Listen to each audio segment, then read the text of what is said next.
Okay, let's talk about the storm on the weekend, mainly Sunday. This is the Tuesday update for you.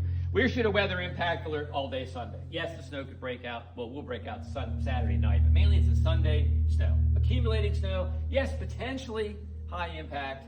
Prepare to clear snow and plan for travel impacts. This storm covers a huge area from Dallas all the way through the deep south and mid-Atlantic. So that's going to affect air travel like crazy. What we do know, pure snow, light and fluffy, no electrical problems, no power lines coming down. Lots of potential though, but heavier snow still appears to be south of town.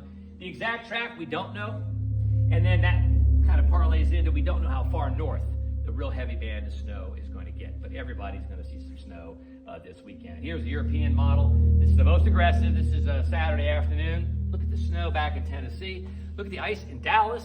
That rolls in overnight Saturday. It becomes heavier on Sunday.